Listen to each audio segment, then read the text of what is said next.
Hi, back for another go-round of meditation exercise.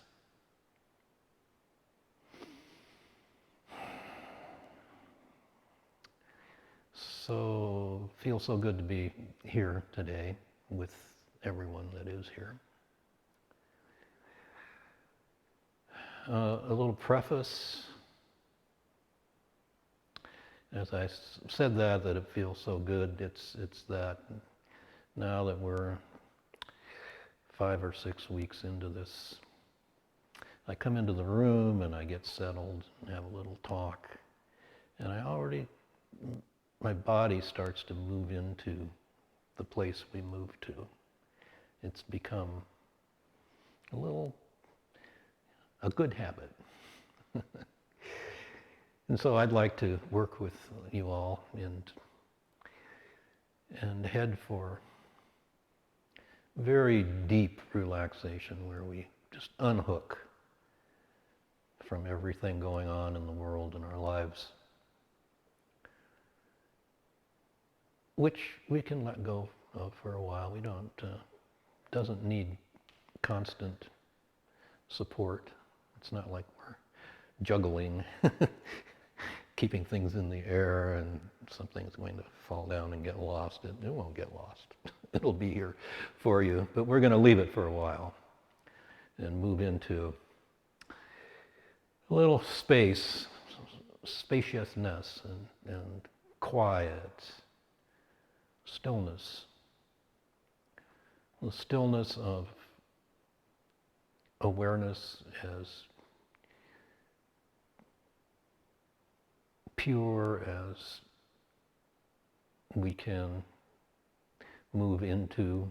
It's there in all of its purity, and we've sort of created this maelstrom of energy that doesn't allow us to experience it.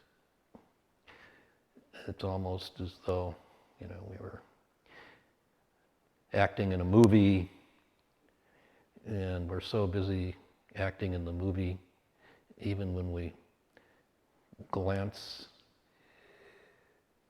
at the action, we can't leave the movie. And yet, the movie is just on the screen of our awareness. So we're going to subside into that awareness. And the way we'll do that is to picture the body filled with some kind of liquid substance. And we're going to allow that substance to slightly lower. And it's your personal choice, either with each inhale and exhale, if you can find a rhythm for that, or some other way that you can kind of measure the relaxation, maybe the tension in the muscles, maybe temperature moving down the body. So the body, we start out with it, it's full right up to the top of the scalp with this imaginary liquid. And we open up all the tactile senses, sense of air moving, the sense of temperature, nerve endings, the little tickles of neurons ticking off and on, right at the top of the scalp.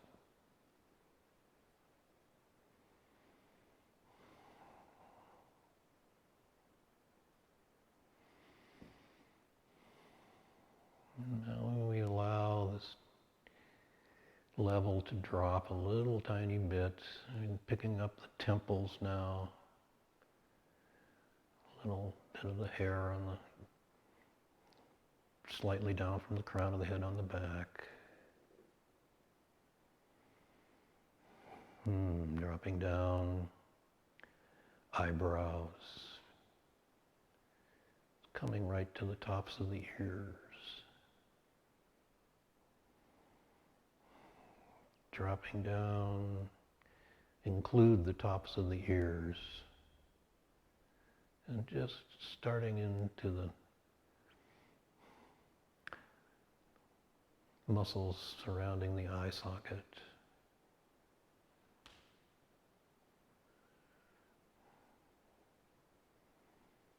And we become aware of the sensation as we move down, and we retain kind of a sense memory of the parts we have detensed, relaxed, let go of. Coming down into the muscles surrounding the eyes. There's lots and lots of little muscles there. And just try and let them relax. Relax the muscles, even behind the eyes. See if you can sense those. So much going on in these bodies of ours.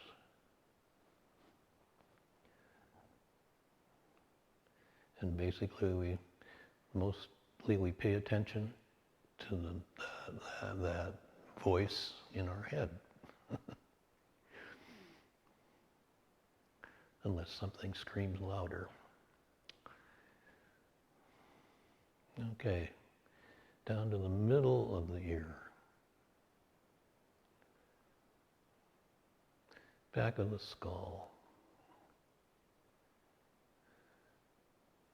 Just below the eyes, the tops of the cheek muscles.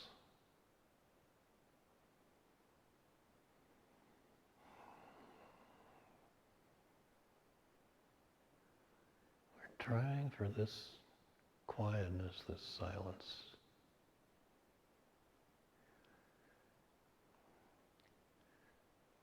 We're extending the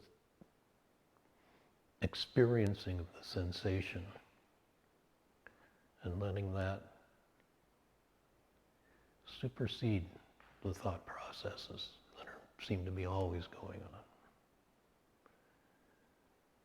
And introducing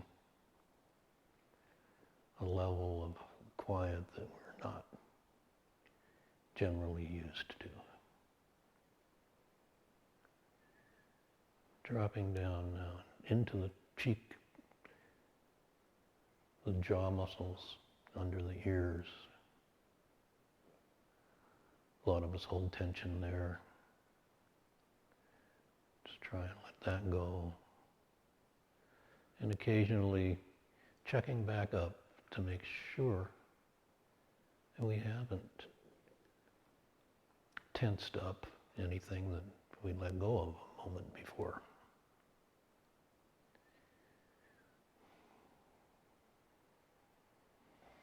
Now we're down to the upper lip, the inside of the mouth, the tongue resting quietly on the bottom of the mouth, the lip muscles. We don't need an expression on our face at this moment. There's nobody watching.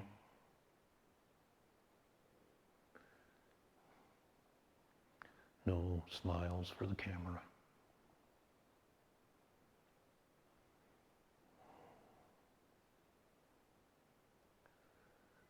The bottom lip.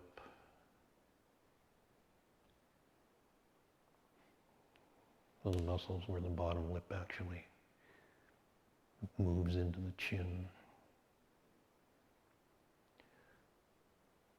The jaw muscles from the chin back up to the bottom of the ears can all be let go.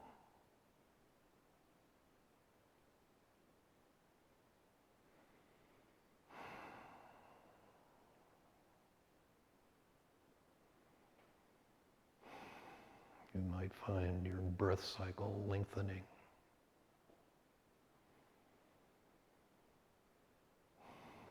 And your awareness of it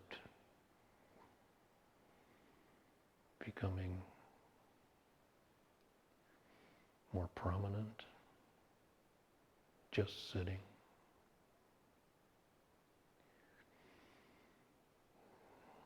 And this time we're going to move down the trunk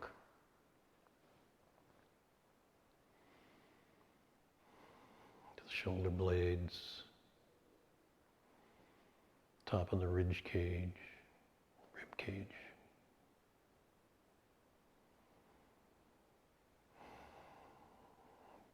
Feel the ribs moving in and out with breath. Diaphragm filling and emptying.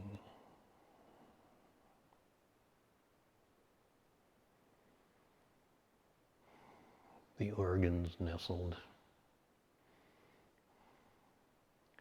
toward the bottom of the rib cage, sitting on top of the pelvis. The spine erect yet relaxed.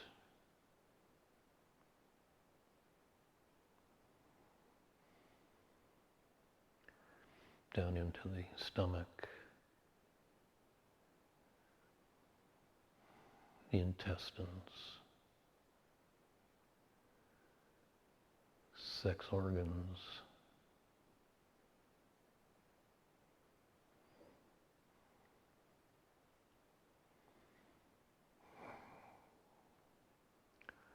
the muscles on the sitting bones, back of the thighs, tops of the thighs. The level keeps lowering and lowering. The knees, calves, shins, ankles,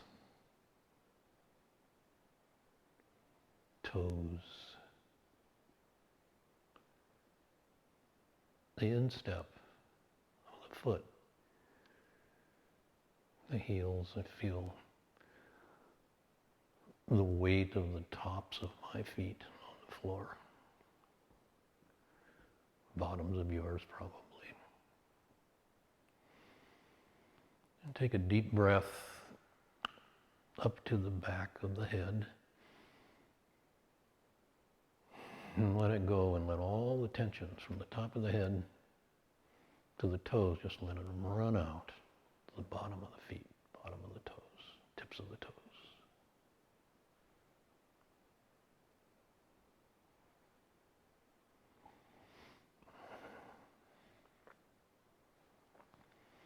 And we'll return to the back of the head, top of the spine, and move down the two arms as one, into the shoulder muscles,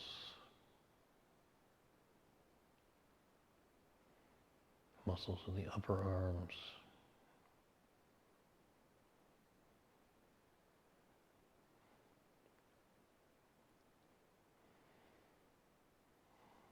elbows,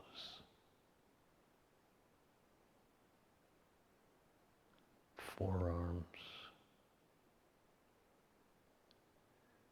You feel either your arms or your hands resting on your thighs, the weight, the sensation of the weight against the cloth of your clothing.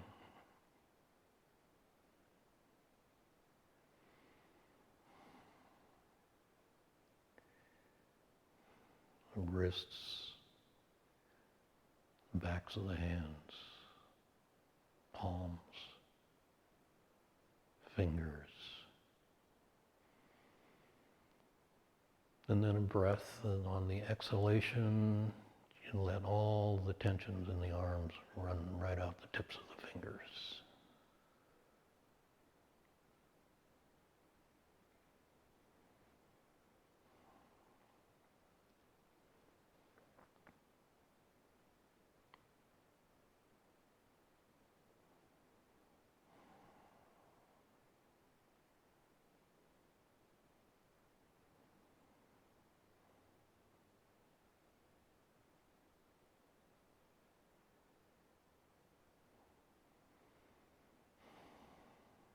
Now find ourselves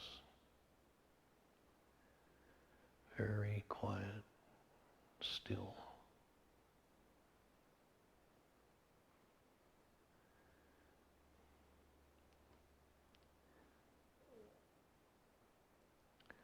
We don't need any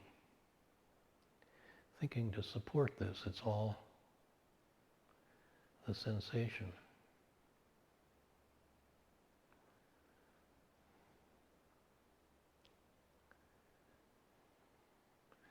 There's no ideas here, there's no concepts.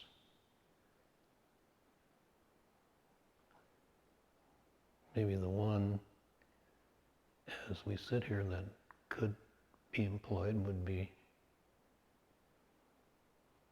I'm here.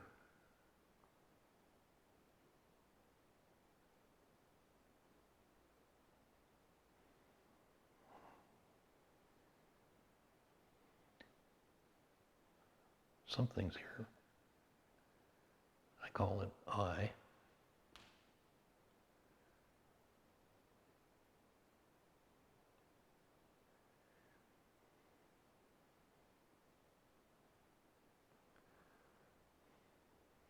So now I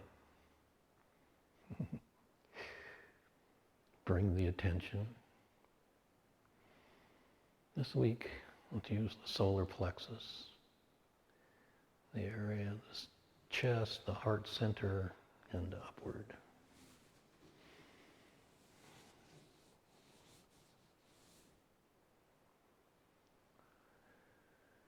And we'll start from the solar plexus.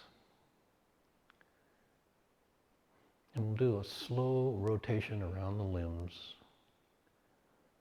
of bringing and allowing the limb, or allowing myself to perceive all the sensation that is inherent in that limb at this time, including air movement, temperature, muscle tension or relaxation, nerve endings, very sensitive people, blood flow. And we're just going to, from the solar plexus, on the out breath, send awareness, or allow the awareness in this arm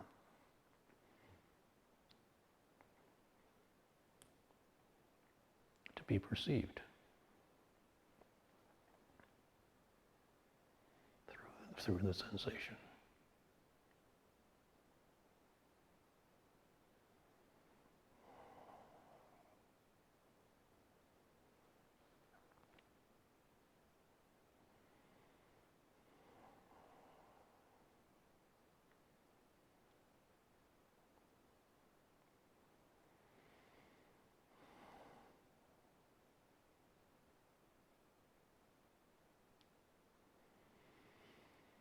And then on the next out breath from the solar plexus, we fill the right arm with the sense, I am.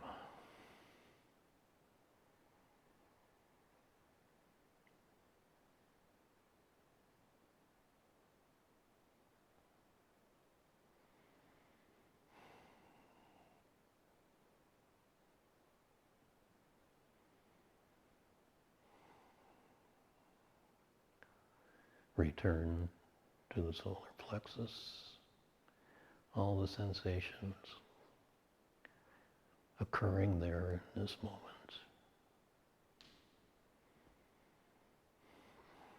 And on the out breath, send the breath and the awareness of the breath to fill the right leg.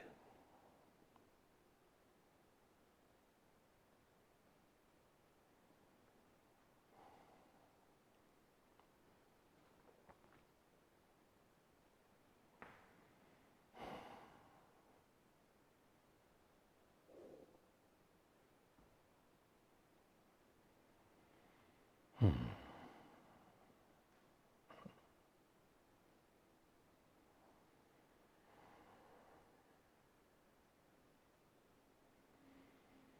And on the next convenient out breath,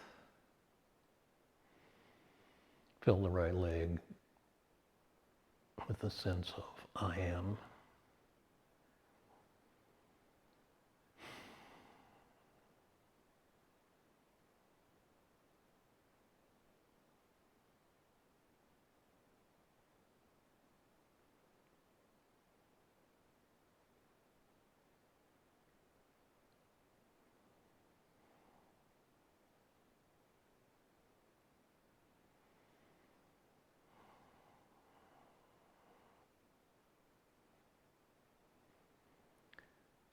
Allow the attention back to the solar plexus.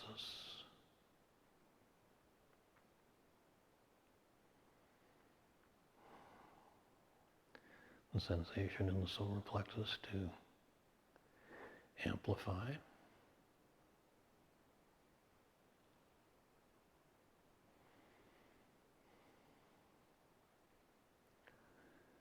And on the out breath,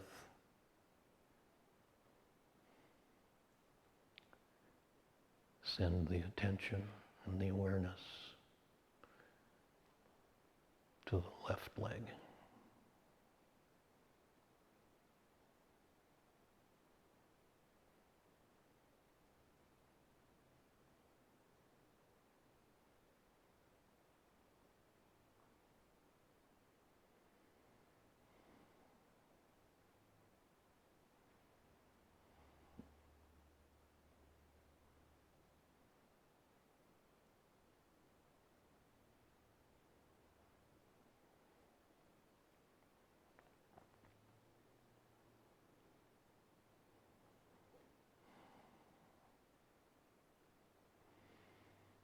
On the next out breath,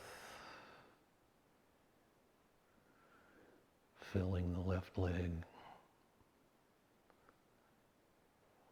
with the sense of I am.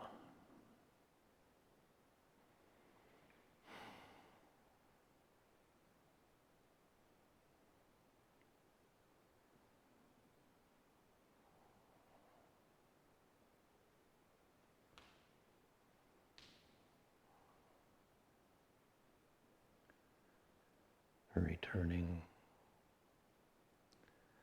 once more to the solar plexus.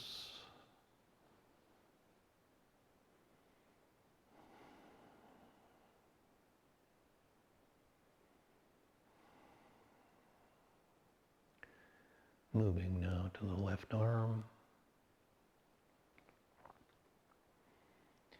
We allow the awareness in the arm, including the physical sensations, to be amplified.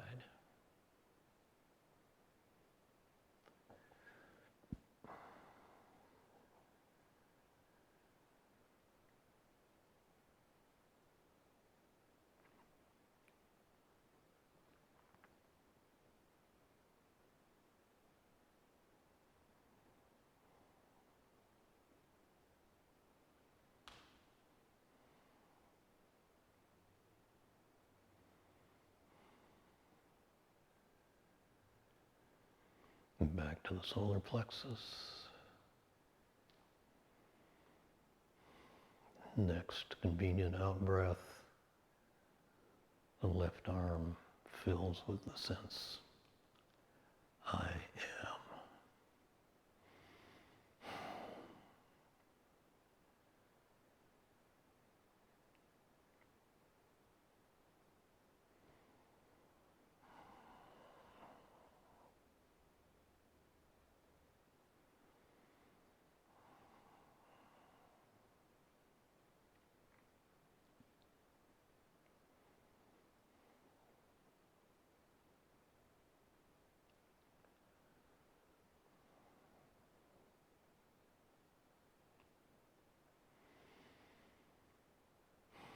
And then we return the energy, the sensation, awareness, attention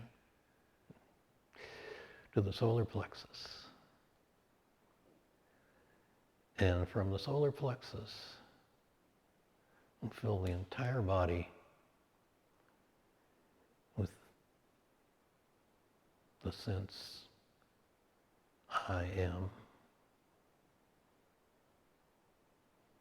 All the awareness, the sensation. I am.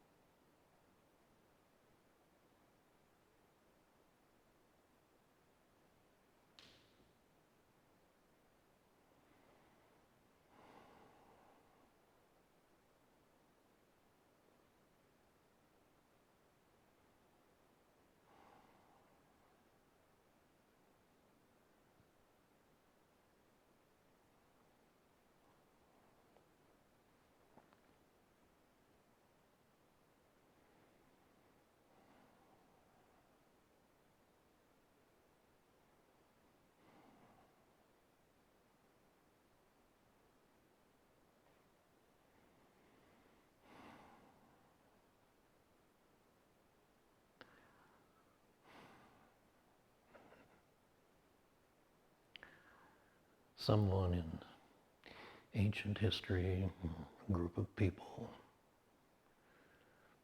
discovered this method, this process of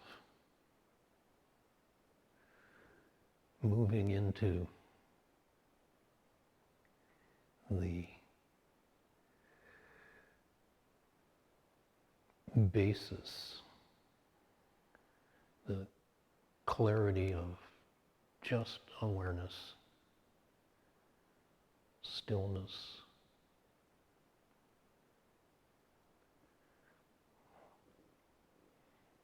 the mind quiet, the body quiet, the emotions, everyone has a little different experience,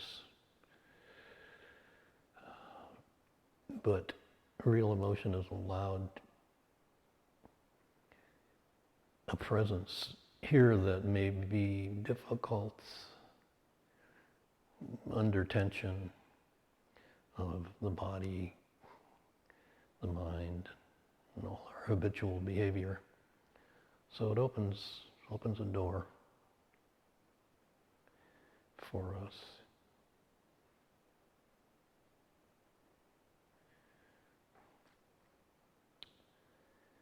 And here's to gratitude for whoever it was that made this available.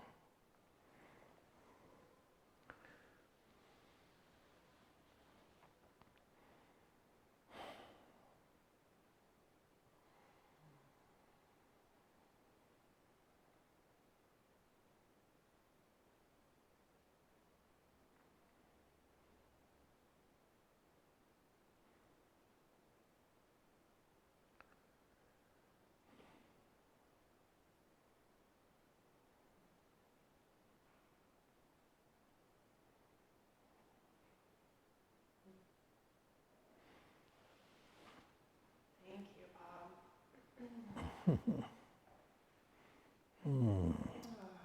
love how the meditation concluded on this. I hadn't been aware of any birds or wildlife, and then all of a sudden at the very end, this goose was woo woo woo woo at the very. Yeah. It was like nature was saying, yes, yes. Yeah, when you get, it's, yeah. The animals, that's just consciousness itself, just like we are wrapped in this form, being that form and expressing it, and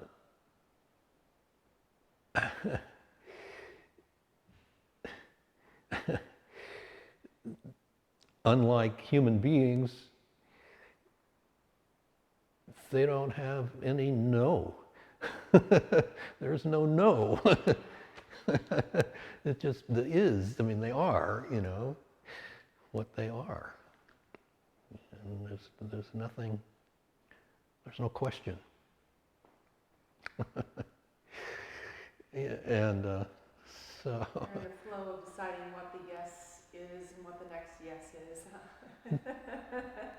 No problem, You open your eyes in the morning and there it is, it's doing whatever it's doing as far as weather goes, and you don't have to put something on or take something off. I was lying down for a nap before I came this afternoon, and my cat was at the foot of the bed, and I start arranging things, and I'm looking at her and I'm going, right, you guys don't have to arrange anything, you don't have to fluff the pillow or, I mean, you can, it's an option, but not often, You're just like looking at me, it's like, what's all this going on, it's like, not really a question, but just, looking. Yeah. Nice. Yeah. They're such a great communicating tool or creature and expressor of deep feeling, and et cetera, et cetera. And the unfortunate thing with the animals is we anthropomorphize them. We give them thoughts, which they don't have. But if we look at them as pure consciousness that has no opinion, no ideas, no perceptions or concepts other than love. I don't know, my Siamese cat has a real sassy attitude. Oh, well, my cat does too. But they're just running on their own, my cat's a rescue, and it took, I have great stories about just getting her to be with human beings, over a long period of time. And so they take on from the world like we do, but it's not personal. They don't have, with cats, it looks like there's a me you're bothering, but it's not a projection, this little cat of mine, if she doesn't want to be moved, she'll, and she's like on your lap and you pick her up to move her, and it's just, but it's not a projection like, with humans, because, we have developed this idea, this idea that can be disturbed, this idea that can be upset, and this idea that can be perturbed, of who I am, because, I've created this world where some things are acceptable and some things are not acceptable, and all of this, and there's nothing inherently wrong with that, except that if it's not looked at, those things can completely take over, and we start setting up these limitations as to, what's allowed into our awareness and what isn't, and we find ourselves almost forced, if we accept those as real and true, almost forced to defend those things. And,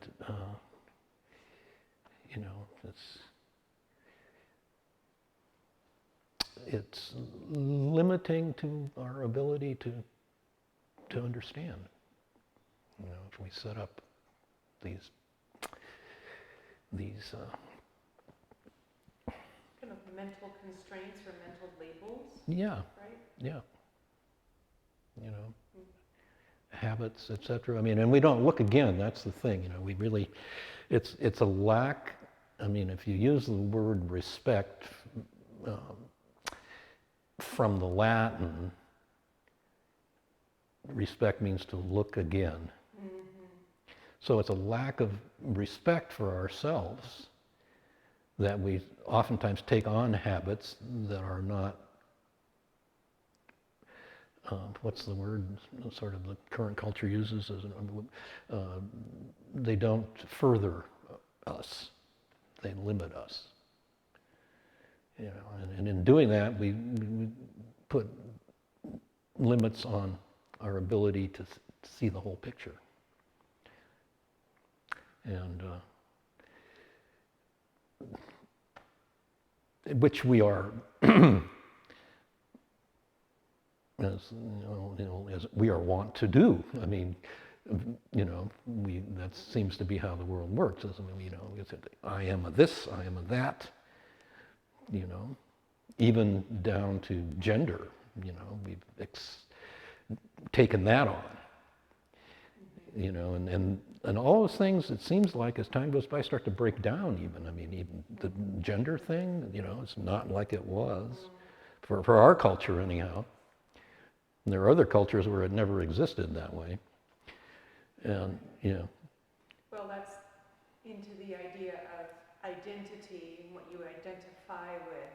And we can have a very small identity, or we can expand it and expand it and expand it to the point of like, what am I not? I would like that direction. I think that ultimately that's who we are, is we are not any one thing in that sense, you know. And a lot of the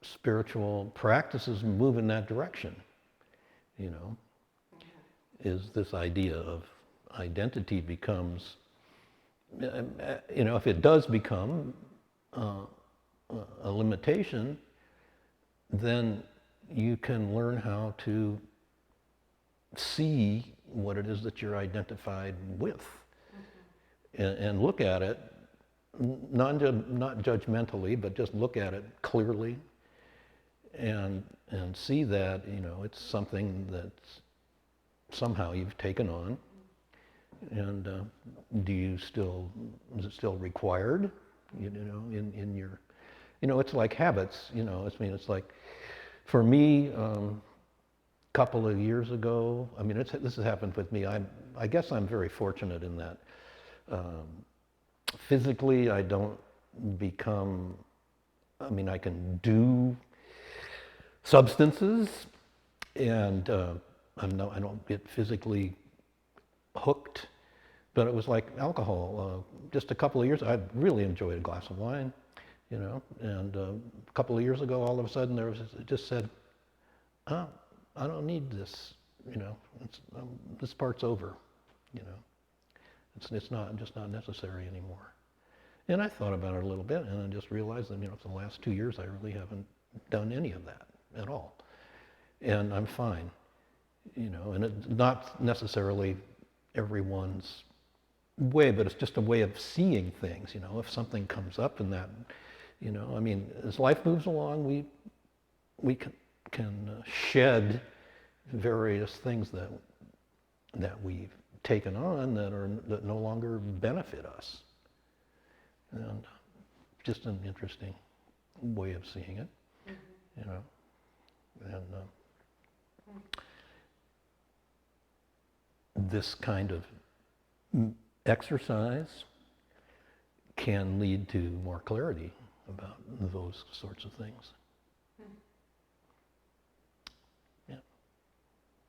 I am the honking goose, the sassy pants cat, and the human that thinks and delineates, and the human that identifies with the cosmos, with a C and a K. Yeah. And we all, you know, that's in us all.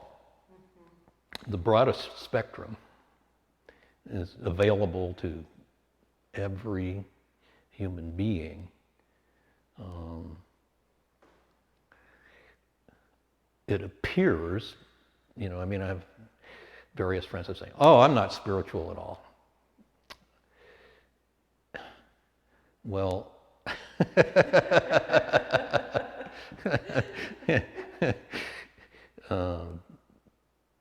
Different way of basically, I think that's saying, I seldom think about things like spirit, but we are all totally spirit. And especially if you define spirit, define it in its most basic form is awareness. You know, animals are all totally aware, and we are totally aware. But through habit, we let the mind preempt the awareness, and it takes over because that's kind of its role in this game of balance, etc. It's like give it a chance, give the mind a chance, and it'll move in and take over whatever area. It's like like some sort of like a land developer. If there's land there, we'll find a use for it. We'll come in and we'll develop it, and all the little critters that were living there won't have a place to stay. Unless the mind decides in advance, well, this is actually for the animals, or. Yeah, well, the thing is that as you become more familiar with those kind of functionings by looking more objectively at this whole process, you can start to see that its mind is very, very deceptive and ingenuous and sometimes not very nice. And it's kind of like taming a tiger in a way. And the tiger can be your friend. But, more like cats and dogs. Every time you turn around, what's going on? It's like they seem to have, the upper hand and the mind of their own. And I don't want to take that one too far, but. Yeah.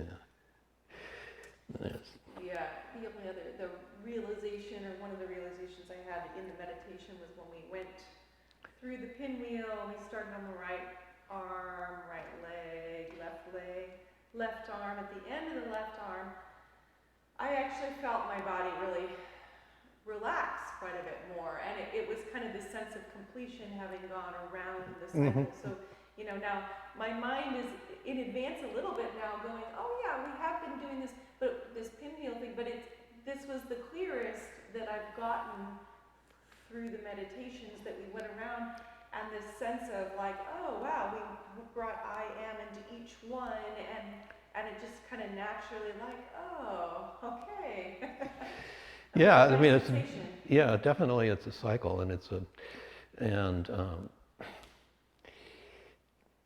the thing is that it continues to reverberate in the system. The system's now getting, the body's kind of getting a memory of this relaxed state, this sight, you could almost call it. It's like, here we are, this computer, I'm going to be logged on, and there's all kinds of talk going on Facebook and all of that, and then we're going to log on to this other site, which is this total relaxation, no noise, no nothing. The only other stuff is still on the other sites. You can go there, but this is a choice that you can now start to have in your life of, oh, okay, maybe I don't want to posit that it's some kind of cure for something or anything like that. It's a place that we don't often occupy because of life going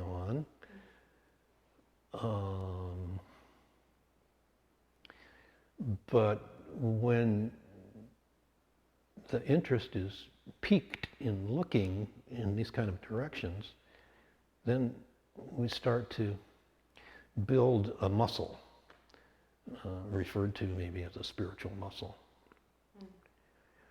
that we can come to and use that muscle. I think I thought of a question in reference to that. I was curious why we kept going back to the quote solar plexus as opposed to say the heart or somewhere else.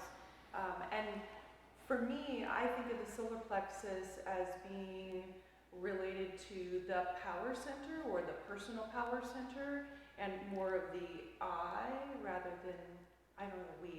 So maybe it may just be my personal way I see it, but I was kind of curious about that. I was with it, but I'm curious why we did that. Well, you know, in the Indian Hindu tradition, there's the chakras, you know.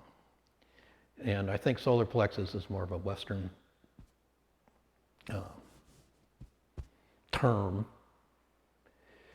I haven't looked it up for a long time.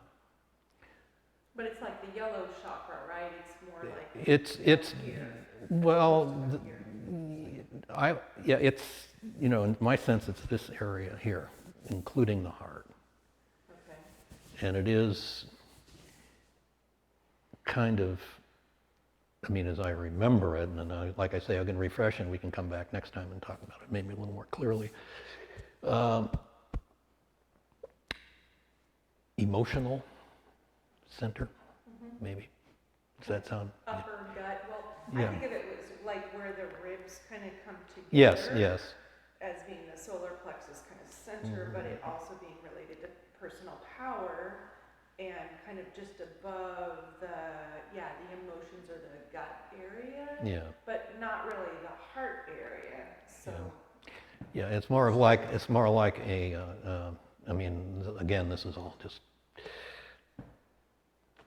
conjecture, but I mean, just a way to talk about it. It's a power center. Yeah, it's like a dynamo, solar plexus. So, good place to send energy out from, since it's the dynamo. You know, and the other times I've done from the back of the head, and the you know, the lower part in this area of the top of the spine, as a place. In very refined exercises like this, you can put all the energy into your little finger and move from there. So it's more of this division of attention, kind of in the basic stuff that we're after, you know, so that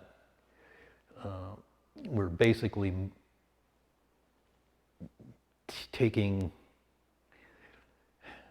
applying all the energy that goes into thoughts and random thoughts and planning and all of that, and directing that toward this idea of just sensing the body.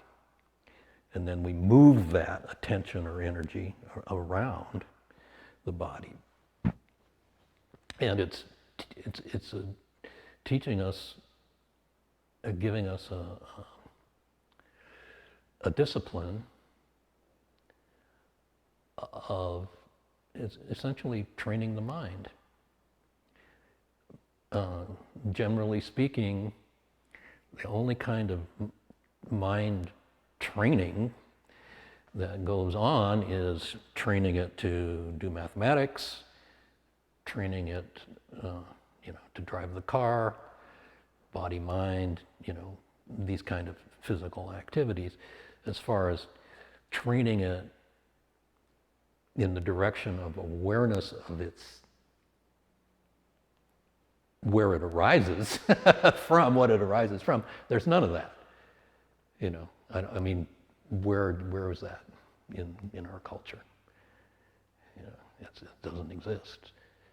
So this is like I said, when we first started talking and went into these things, I said this is a different way, a different relationship between the mind and the body that we probably don't know too much about.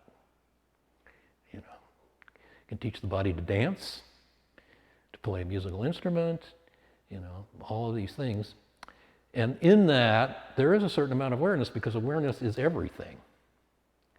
There's a certain amount of awareness, but the attention is not on awareness itself, which is something that we don't even think of. So with these little guys, you know, move all the awareness, the attention, the sensation into the right arm. Not an experience you get going to school. Too much. I mean, maybe a little bit in learning a stance for batting a baseball, you know, kind of, but the aim is outside. The aim here is inside. So it shifts the whole process. And you know, I've often thought, I mean, we talked about Fire Mountain School before and talked about, you know, early childhood education. Well, that part could be moved into early childhood education. And I mean, it's being found now that teaching children to meditate, even in some of the very simple meditations, or just being quiet, is extremely helpful. You know, it reduces the need for a lot of very toxic drugs, et cetera, that are used on children because we don't understand, you know, why they get so flipped out living in this culture. You know, and you know, and there's of course many other approaches, but that in itself is incredible. So we just got, you know, human beings. One of my old favorite authors used to say, "People, people, why must you be people?"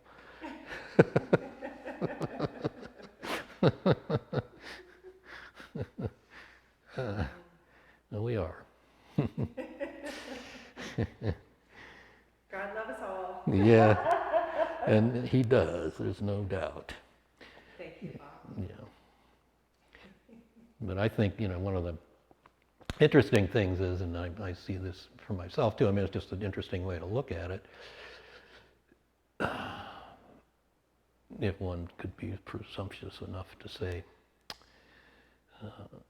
probably what God loves in us is the godliness that we all possess, the consciousness. Our little personal things, it's just, you know, it doesn't even see that.